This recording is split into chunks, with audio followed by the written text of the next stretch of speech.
మనతో ఉన్నారు డాక్టర్ దిలీప్ గారు. క్యాథన్ ఆరోగ్య కేంద్ర ఆయుర్వేద ఆక్యుపెంచర్ న్యాచురల్ సైన్స్ లో ఎక్స్పర్ట్ అయినటువంటి దిలీప్ గారు. నమస్కారం డాక్టర్ గారు. నమస్తే. బాగున్నారా? కిడ్నీ ప్రాబ్లమ్స్ లో ముఖ్యమైనది యూరిక్ యాసిడ్. యూరిక్ యాసిడ్ వల్ల కీళ్ళవాతం అనేది చాలా మంది ఫేస్ చేస్తూ ఉంటారు. సో దీనికి ఆయుర్వేదంలో ఎలాంటి ట్రీట్మెంట్ ఉందంటారు? అయితే చూడండి, చాలా మందికి ఆథరైటిస్ ప్రాబ్లమ్స్ అంటే కీళ్ళవాతం అనేది ఉంటుంది.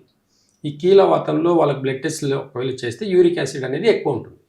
ఈ యూరిక్ యాసిడ్ ఎక్కువ ఉండడం వల్ల ఏమవుతుంది అంటే ఒక్కొక్క జాయింట్లో బ్లడ్ ఇన్ఫ్లమేషన్ అనేది ఫామ్ అవుతుంటుంది. ప్రతి జాయింట్లో వాళ్ళకి ఇన్ఫ్లమేషన్ అనేది ఫామ్ అయి ఉంటుంది. ఈ ఇన్ఫ్లమేషన్ని రూట్ కాజ్ నుంచి మనం రిమూవ్ చేయాలి. అయితే ఈ కీళ్ళవాతానికి ఏం చెప్పాలంటే అలోపతిలో జీవితకాలం మెడిసిన్స్ వాడుతూ ఉండాలి. దట్టు దాంట్లో పెయిన్ కిల్లర్స్ ఎక్కువ ఉంటాయి, స్టెరాయిడ్స్ ఎక్కువ ఉంటాయి, యాంటీబయాటిక్స్ ఎక్కువ ఉంటాయి. ఇవి వాడితే తప్ప వాళ్ళకు బాడీ అనేది కంట్రోల్లో ఉండదు. యూరిక్ యాసిడ్ ఎక్కువ అవుతుంటుంది. ఈ యూరిక్ యాసిడ్ ఎక్కువ ఉన్న వాళ్ళందరికీ కూడా ఈరోజు ఆయుర్వేదం యొక్క రూట్ కాజ్ చెప్తాను, గుర్తుపెట్టుకోండి. ఎప్పుడైతే మీ బ్లడ్ ప్యూరిఫై అవుతుందో మీ కీళ్ళవాతం తగ్గిపోతుంది. బ్లడ్ ఎప్పటిదప్పుడు ప్యూరిఫై అవ్వాలండి. ప్యూరిఫై అవ్వకపోవడం వల్లనే వచ్చే ప్రాబ్లం ఈ యూరిక్ యాసిడ్ ప్రాబ్లం. దీనివల్ల కీళ్ళవాతం ప్రతి జాయింట్లో కూడా ఇన్ఫ్లమేషన్, వాపులు వచ్చేసి రెడ్ అయిపోవడం. ప్రతి జాయింట్స్ దగ్గర చూడండి, ఏళ్ళు ఇట్లా స్వెల్లింగ్ వచ్చేసి రెడ్, ఇట్లా మూమెంట్ కూడా రావు. కొంతమంది మార్నింగ్ లేచేసరికి కాలు చేతులు ఇట్లా మూమెంట్ కూడా ఉండవు. ఒక్కసారి ఇట్లా మూమెంట్ చేస్తే తప్ప వాళ్ళకి ఫ్రీ అవ్వదు బాడీ. ఇవన్నీ కూడా యూరిక్ యాసిడ్. కిడ్నీలో ఒక లోపమైనది ఏంటి అంటే యూరిక్ యాసిడ్. ఈ యూరిక్ యాసిడ్ ఎందుకు డెవలప్ అవుతుంది అంటే ఎక్కువ నాన్ వెజ్ మసాలాలు తినడం వల్ల, ఎక్కువ చింతపండు తినడం వల్ల, ఎక్కువ హెవీ ప్రోటీన్ తింటే కూడా యూరిక్ యాసిడ్ అనేది ఎక్కువ అవుతుంది. అంటే ఒకటి నేను విన్నాను డాక్టర్ గారు, ఇమ్యూనిటీ పవర్ పెరగడం వల్ల కూడా కీళ్ళవాతం వస్తుందని అంటున్నారు, నిజమేనా? అదే ఇమ్యూనిటీ పవర్ ఎక్కువ అవ్వడం వల్ల. చాలా సింపుల్ గా చెప్పారు. ఇప్పుడు కరోనా టైంలో అందరూ ఏం చేశారంటే ఇమ్యూనిటీ పవర్ ఎక్కువ అవ్వాలని నాన్ వెజ్, చికెన్, ఎగ్స్ చాలా మంది తిన్నారు. ఇవంతా హెవీ ప్రోటీన్ తిని తిని మీ కిడ్నీస్ ఓవర్లోడ్ అయిపోయి యూరిక్ యాసిడ్ ప్రాబ్లమ్స్. అంటే నిజమే, ఖచ్చితంగా రోగనిరోధక శక్తి పెరగడం వల్ల కీళ్ళవాతం వస్తుంది. ఖచ్చితంగా 100%. మనం ఏదైనా ఒక మోతాదులో తీసుకోవాలి. ఇప్పుడు డోలో అందరికి ఫీవర్ వస్తే డైరెక్ట్ గా డోలో టాబ్లెట్ మెడికల్ షాప్ లో అడిగి తీసుకొని వేసుకుంటారు. ఒక్కసారి ఆ డోలో టాబ్లెట్ మీద చదివి చూడండి, డోలో టాబ్లెట్ స్టిప్ మీద చదివింది చూడండి. డోలో టాబ్లెట్ అంటే ఫీవర్ కోసం వేసే ఒక టాబ్లెట్ ఒక్క డోస్ గానే ఎక్కువైంది అనుకోండి, మీ లివర్ అనేది మొత్తం డ్యామేజ్ అవుతుంది. రాసి పెట్టుకోండి. చాలా సింపుల్గా ఫీవర్ వస్తే మార్నింగ్ ఒకటి, ఆఫ్టర్నూన్ ఒకటి, నైట్ ఒకటి జనరల్గా వేసుకుంటే ఫీవర్ తగ్గిపోతుంది అనుకుంటున్నాం. కానీ బాగా గుర్తుపెట్టుకోండి, ఖచ్చితంగా మీ లివర్ డ్యామేజ్ అవ్వడానికి కారణము ఒక డోలో టాబ్లెటే, ఒక పారాసిటమాల్ టాబ్లెట్ వల్ల మీ లివర్ అనేది మొత్తం డ్యామేజ్ అవుతుంది. రాసి పెట్టుకోండి. ఇవి అవగాహన లోపం వల్లనే జరుగుతాయి. సాధారణంగా ఇంట్లో జ్వరం వచ్చింది అని అంటే దీని వల్ల కూడా లివర్ లో ప్రాబ్లమ్స్ ఎక్కువ అవుతాయి. క్రానిక్ డిసీజ్ వచ్చేదానికి, మీ ఇండైజెషన్ అంటే మీ మొత్తం డైజెషన్ సిస్టమ్ మొత్తం ఇన్బ్యాలెన్స్ అవ్వడానికి ఓవర్ డోస్ టాబ్లెట్ వల్ల. డాక్టర్ అవగాహనలో అంటే డాక్టర్ పరిధిలో మనకు తెలియకుండా ఒక వైద్యం తీసుకోవడం అనేది కూడా కరెక్ట్ కాదు, గుర్తుపెట్టుకోండి. కొంచెం బేసిక్ నాలెడ్జ్ 1-2 సార్లు అడిగి చూడండి. ఏ టైంలో తీసుకోవాలి, ఎంత మోతాదులో తీసుకోవాలి, ఒకవేళ తీసుకున్న తర్వాత వాటర్ కంటెంట్, ఫుడ్ ఎలాంటి డైట్ తీసుకోవాలనేది కూడా చాలా ఇంపార్టెంట్. ఇప్పుడు ఒక డిసీజ్ ఉన్నప్పుడు డైజెషన్ సిస్టమ్ అనేది అందరికీ అబ్నార్మల్ అవుతుందండి. ఒక ప్రాబ్లం వచ్చింది అంటే ఫస్ట్ మీ డైజెషన్ సిస్టమ్ అబ్నార్మల్ అయి ఉంటుంది. అందులో డైజెషన్ సిస్టమ్ బాగాలేనప్పుడు మీరు హెవీగా నాన్ వెజ్ తిన్నా, హెవీగా మసాలాలు తిన్నా, హెవీగా మిల్క్ ప్రోడక్ట్స్ తీసుకుంటే కూడా మీకు డేంజరే, గుర్తుపెట్టుకోండి. పన్నీర్ అంటామండి, పాలు, చెడిపోయిన పాలుని ఒక మన ఫుడ్గా తింటున్నాం మనం. బాగా గుర్తు, పన్నీర్ అని ఎలా తయారు చేస్తారో ఒకసారి చూడండి మీరు. చెడిపోయిన పాలుని పన్నీర్ అంటున్నాం. దాన్ని ఇంకా మంచి మంచి రెసిపీస్ చేసుకొని మసాలాలు వేసుకొని తింటున్నాం. ఇది హెవీ ప్రోటీన్ అండి, మీ కిడ్నీస్ని డ్యామేజ్ చేస్తాయి. మిల్క్ ప్రోడక్ట్స్, మిల్క్ అందరికీ మంచిది కాదు. మళ్ళీ చెప్తున్నా, అందరికీ పాలు, పెరుగు, మజ్జిగ, వెన్న, నెయ్యి అందరికీ ఇవన్నీ మంచిది కాదు. కొంతమందికే పాలు తాగే పద్ధతి సాధు సన్యాసులకు ఉందండి. మానవ జీవన విధానంలో మన అలాంటి వాళ్ళకు కాదు. బాగా గుర్తుపెట్టుకోండి. చాలా మందికి తెలియని కాల్షియం కోసం ఎక్కువగా పాలు తాగాలి. ఇప్పుడున్న మీ ప్రాబ్లం కి, మీకు బాడీలో కాల్షియం ప్రాబ్లం ఉంటే పాలు తాగితే మీకు కాల్షియం వస్తుందని ఒక్క రిపోర్ట్ ఎక్కడానికి తీసుకురండి. ఒక్క రిపోర్ట్. సాధారణంగా మీరు తాగే పాలల్లో కాల్షియం 100% లేదు, కెమికల్సే ఉన్నాయి. Only chemicals. మీ పాల ప్యాకెట్ మీద చాలా స్పష్టంగా రాసి ఉంటుంది, గుర్తుపెట్టుకోండి. మీరు వాడే పాల ప్యాకెట్ మీద బ్లాక్, ఒక లేబుల్ లాగా బ్లాక్ మార్క్ ఉంటుంది. ఆ బ్లాక్ మార్క్ దేనికి సూచిక అనేది ఒకసారి చూడండి మీరు. ఇంకొకసారి మీరు milk products, packet milk product వాడరు మీరు. ఈరోజు తప్పట్లేదు కాబట్టి అందరు జనరల్గా అందరు వాడుతున్నారు కాబట్టి వాడుతున్నారు. కానీ తాగి కూడా మన బాడీ క్లెన్స్ చేసుకోవాలి. బాడీని ఎప్పుడు తినడం ఒకటే నేర్చుకోకండి, తిన్నది ఫ్రీగా మోషన్కి వెళ్ళేదాన్ని కూడా ఆలోచన చేస్తే ఖచ్చితంగా మీరు ఆరోగ్యంగా ఉంటారండి. ఎంతసేపు ప్రోటీన్ అని చెప్పేసి ప్రోటీన్ ఫుడ్, ప్రోటీన్ పౌడర్ తీసుకోవడము, హెవీగా నాన్ వెజ్, హెవీగా అంటే ఎక్కువ మసాలా ఇలాంటివన్నీ తినడం వల్ల మీ కిడ్నీలు డ్యామేజ్ అవుతాయి, యూరిక్ యాసిడ్ పెరిగిపోతుంది, కీళ్ళవాతం రావడానికి రీజన్ ఈ ఓవర్ ఫుడ్డే. కాబట్టి రూట్ కాస్ నుంచి ఆయుర్వేదంలో వీటన్నిటికీ సమస్యల్ని ఖచ్చితంగా రూట్ కాస్ నుంచి తగ్గిస్తుంది. కాబట్టి ఖచ్చితంగా రూట్ కాస్ అవగాహన కావాలి మనకు. రూట్ కాస్ ఏ డిసీజ్ని రూట్ కాస్ మనకి ఎట్లా తెలుసుకోవాలనుకుంటే మనం నాడి పరీక్ష ద్వారా మాత్రమే తెలుసుకోవచ్చు. ఆ తెలుసుకొని కూడా మనం ఖచ్చితంగా మొత్తం రూట్ నుంచి మనం ఏ డిసీజ్ అయినా సరే క్రియాటినైన్ నుంచి పట్టుకొని, మనం క్రియాటినైన్ ఎక్కువైనా, యూరిక్ యాసిడ్ ఎక్కువైనా, టాక్సిన్స్ ఎక్కువ ఉన్నా, ఏది ఉన్నా సరే బాగా గుర్తుపెట్టుకోండి. రక్తనాళాలన్నింటినీ కూడా బ్లడ్ని ప్యూరిఫై చేసుకుంటే అన్నీ సరిపోతాయి. కాబట్టి రూట్ కాస్ నుంచి తగ్గించుకోవాలనుకుంటే ఒక ఆయుర్వేద వైద్యమే ఉంది, ఇంకే ప్రపంచంలో ఎలాంటి వైద్యం లేదు. నేచర్ చాలా గొప్పది.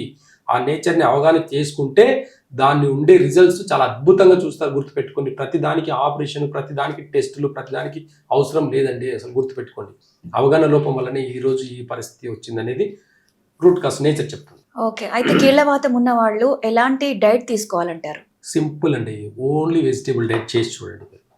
ఎక్కువ ప్రోటీన్ తింటే మీ కీళ్ళవాతం పెరిగిపోతుంది. ఈవెన్ పప్పు, కందిపప్పు తీసుకుంటే కూడా మీకు వాతం ఎక్కువ అవుతుంది, నొప్పులు ఎప్పటికీ తగ్గవు. ట్యాబ్లెట్ వేసుకున్నా సరే నొప్పి ఎందుకు వస్తుందని ఒకసారి ఆలోచిస్తే కొంచెం మసాలా కానీ, కొంచెం చింతపండు కానివ్వండి, కొంచెం పప్పు దినుసులు కానీ, ఏవే ప్రోటీన్ తీసుకున్నా సరే మీకు ఇండైజెషన్ వల్లనే ఇన్ఫ్లమేషన్ అనేది ఎక్కడిదక్కడ ఉండిపోవడం వల్లనే కీళ్ళవాతం వస్తుంది. ఇన్ఫ్లమేషన్ తగ్గించుకోవాలనుకుంటే మసాలాలు మానేయండి, చింతపండు మానేయండి, ఎక్కువ ప్రోటీన్ తీసుకోకండి. వెజిటేబుల్ ప్రోటీన్ 300 అంటే చిక్కుడుకాయలో హై ప్రోటీన్ ఉంటుందండి. అలాంటి వెజిటేబుల్ ప్రోటీన్ తీసుకోండి. మీరు సెర్చ్ చేయండి, ఫ్రెష్ వెజిటేబుల్స్లో ప్రోటీన్ మనకు సరిపోతుందండి. బాడీకి అడిషనల్ ప్రోటీన్ ఏం అవసరం లేదు. మన మజిల్స్, నర్వస్ సిస్టమ్స్, టెండన్కి అంతా కూడా ప్రోటీన్కి అవసరం, కానీ అది ఎంత మోతాదులో కావాలని ఈ రోజు వరకు ఎవరు క్యాలిక్యులేషన్ చేసి చెప్పలేదు. ఒక బాడీకి ఒక్కొక్కరు బాడీ ఒక్కొక్క డిఫరెంట్గా ఉంటుందండి. అందరికీ కాల్షియం ట్యాబ్లెట్ వేసుకుంటే సరిపోదండి. కొందరికి హెవీ బాడీ ఉంటుంది, కొందరు బక్కగా ఉంటారు, కొందరికి డైజెషన్ బాగుంటుంది, కొందరికి డైజెషన్ బాగుంటుంది. డైజెషన్ బాగుండే వాళ్ళకు ఒకలాగా పనిచేస్తుంది ట్యాబ్లెట్, డైజెషన్ బాగాలేని వాళ్ళకు ఒకలాగా పనిచేస్తుంది ట్యాబ్లెట్. నేను కాల్షియం ట్యాబ్లెట్ అందరూ వేసుకుంటారు, కానీ అది కూడా జీర్ణం అవ్వాలనే అవగాహన ఎవరికి లేదు. 4 రకాల మెడిసిన్స్ ఇస్తే ఆ 4 రకాల మెడిసిన్స్ మనకు జీర్ణం అయితేనే ఆ మెడిసిన్ వాల్యూ మన బాడీకి వస్తున్న అవగాహన కూడా చాలా మందికి లేదు. ఆయుర్వేద మూలంలో ఫస్ట్ డైజెషన్ సిస్టమ్ని ఇంప్రూవ్ చేసే పద్ధతి ఉంటుంది. ఆయుర్వేదంలో ఖచ్చితంగా ఫస్ట్ మీ డైజెషన్ ఇంప్రూవ్ చేస్తేనే దానిపైన ఎన్ని మెడిసిన్స్ వేసినా సరే ఆ మెడిసిన్స్ అంతా డైజెషన్ అయ్యి దాని ప్రాపర్టీస్ అంతా కూడా మన బాడీలోకి అబ్జర్వ్ అవుతుంది. కాబట్టి రూట్ కాస్ నుంచి తగ్గుతుంది. అవగాహన లోపం వల్లనే ఈరోజు ఈ పరిస్థితి వచ్చింది అనేది చాలా మందికి తెలుసు. కానీ ఈరోజు ఉన్న కార్పొరేట్ వైద్య విధానాలు అంతా కూడా చాలా ఫాస్ట్గా ఉన్నాయి. కాబట్టి అందరు కూడా అటువైపు మొగ్గు చూపడం వల్ల కూడా ఇక్కడ చాలా మంది అవగాహన లోపం వల్ల రాలేకపోతున్నారు. కానీ రూట్ కాస్ నుంచి కన్నా మన పెద్దలు అందరూ ఏం చెప్పారని ఒకసారి చూస్తే కన్నా టైంకి తినమని చెప్పారు, కూర్చొని నీళ్ళు తాగమని చెప్పారు, ఇంట్లో అంటే తినేదానికి ముందు కాళ్ళు చేతులు కడుక్కోమని, ఇలాంటి పద్ధతులు అన్నీ కూడా నేచర్ యొక్క సైన్స్. దీన్ని ఎవరు కూడా డీకోడ్ చేయలేరు, బాగా గుర్తుపెట్టుకోండి. కాబట్టి రూట్ కాస్ ని తగ్గించుకోవాలనుకుంటే మన పాతకాల పద్ధతులు వాడి చూడండి. అలాగే డాక్టర్ గారు, మీరు ప్రతి డిసీజ్కి కూడా ఓన్లీ వెజిటేబుల్సే తినండి అని చెప్తున్నారు. అంటే ఆయుర్వేదంలో నాన్ వెజ్ తినకూడదా? అయితే నాన్ వెజ్ ఎవరు తినాలి తెలుసా అండి? అసలు నాన్ వెజ్ తినే వాళ్ళ పద్ధతి తెలుసా? నాన్ వెజ్ ఒకప్పుడు ఎలా తినేది తెలుసా? వేటాడి జంతువులను వేటాడి తినేది. ఇప్పుడు ఎవరండి వేటాడేది? హెవీగా తినేసి ఏసీలో కూర్చుంటే జీర్ణం ఎలా అవుతుంది? ఎక్కువ కష్టపడే లేబర్ ఉంటారు చూడండి, కింటల్ వెయిట్ లేపుతారండి.